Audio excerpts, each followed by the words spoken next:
अस्सलाम वालेकुम दोस्तों, बाज़ औक़ात आपको इस तरह की सिचुएशन को फ़ेस करना पड़ता होगा। जब भी आप इस तरह की सिचुएशन में आएँ, इस तरह की तंग गली में आएँ, तो आपने क्या करना है, सबसे पहले तो आपने घबराना नहीं है, जो कि मेरा पुराना डायलॉग है, ठीक है।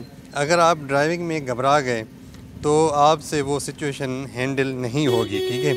अभी जिस तरह देखें, ये बड़ी कम्प्लेक्स सिचुएशन बनी हुई है। एक तरफ राइट साइड पे मोटरसाइकिल खड़ी हुई है, 2 बाइक्स खड़ी हुई हैं, और दूसरी तरफ सामने से एक बाइक वाला आ गया है जिसके पीछे काफ़ी सारा सामान लोड है, ठीक है।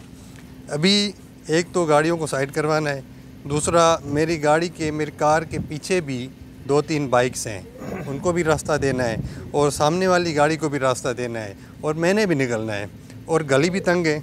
तो इस तरह की सिचुएशन में आपने बस सब्र करना है थोड़ा सा, और 1 दफ़ा 2 दफ़ा हारना आपने मारना है, ताकि अगले जो खड़े हैं वो भी सोचें कि यार अभी हमने भी ज़िम्मेदारी का मुज़ाहरा करके आगे पीछे होना है और एक दूसरे को रास्ता देना है। यहाँ पे सिर्फ आपकी ज़िम्मेदारी काउंट नहीं होगी, अगलों की ज़िम्मेदारी भी काउंट होगी। जिस तरह ये देखें, प्रॉपर तरीके से वो बाहर निकले हैं, उन्होंने बाकायदा कोशिश की है कि भाई गाड़ियों को साइड किया जाए और एक दूसरे को रास्ता दिया जाए, रास्ता क्लियर किया जाए, ताकि इस सिचुएशन को ख़त्म किया जा सके।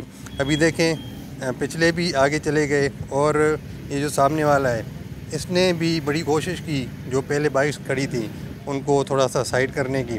उसके बाद ये पिछले अभी चले गए, और इसको भी मैं अभी जगह दूंगा कर्टेसी, क्योंकि उन्होंने मेरी हेल्प की है, तो मेरा भी फ़र्ज़ बनता है तो मैं भी उनकी हेल्प करूं, उनको रास्ता दूं, क्योंकि उनके ऊपर सामान लोड है, कहीं उन्होंने पहुंचना होगा, ज़ाहिर है मैंने भी पहुंचना है, लेकिन हमने एक दूसरे का ख्याल करना होता है। अभी ये गली हो गई क्लियर, ठीक है। अभी यहाँ पे प्रॉपर जजमेंट की ज़रूरत है। एक ड्राइवर के लिए जजमेंट बड़ी ज़रूरी होती है। देखें, अभी मैंने गाड़ी को जज करके, साइडें देख के, उसके बाद मैंने गाड़ी को निकाला है, और अभी मैंने सामने जो आपको लेफ़्ट साइड पे ये दुकान नज़र आ रही है, खाली शटर ऊपर है, इसमें मैंने गाड़ी को पार्क करना है। ये मैंने अभी वाइड एंगल किया हुआ है मोबाइल का, ताकि आपको सही से चीज़ें नज़र आएँ। वैसे ये दुकान इतनी चौड़ी है नहीं, ठीक है, इतनी उसकी विड्थ नहीं है जितनी नज़र आ रही है। बहरहाल अभी इसमें आपने किस तरह जाना है, वही आपकी जजमेंट यहाँ पे ज़ाहिर होगी, ठीक है। जहाँ पे आपको हेडलाइट की ज़रूरत है, हेडलाइट, जहाँ पे आपको सर बाहर निकालने की ज़रूरत है, शीशे में से देखने की ज़रूरत है, वो आप प्रॉपर तरीके से सारे काम करें।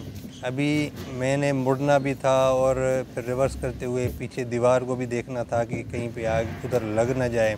ये जिनका रूटीन मैटर है उनके लिए तो कोई मसला नहीं है, लेकिन जो कभी कभी इस तरह की सिचुएशंस में आते हैं उनके लिए ज़रा थोड़ा सा प्रॉब्लम है, वो ज़रा पैनिक कर जाते हैं। और इसी मकसद के लिए ये मैं वीडियो बना रहा हूँ। देखें, इतनी तंग गली से इतनी टाइट पार्किंग में गाड़ी को पार्क करना, ये मैंने बड़े इजी तरीके से, बड़े स्मूथ तरीके से किया है। जस्ट मैंने आपको दिखाने के लिए मोबाइल होल्डर पे मोबाइल लगा दिया है, ताकि आपको इस सिचुएशन दिखा सकूं।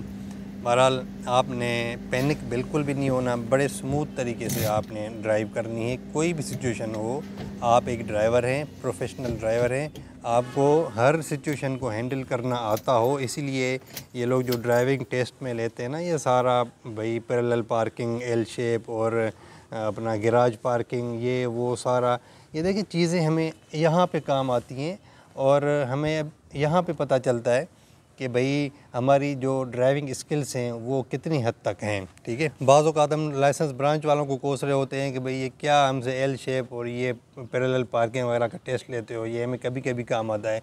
हम कहते हैं कि भाई रोड टेस्ट लो, जहाँ पे ये जो चीज़ें हमें डेली काम आती हैं रोड टेस्ट में, वो हमसे टेस्ट लो। लेकिन ये देखें, अभी इसका यहाँ पे पता चलता है। अगर आपको ये टाइट पार्किंग, पैरेलल पार्किंग और गैराज पार्किंग नहीं आती होगी, तो आप इस तरह की गलियों से, जो कि मोस्टली हमारे सामने आती हैं पाकिस्तान में तो ख़ास तौर पे, तो हम उस सिचुएशन से फिर नहीं निकल पाएंगे।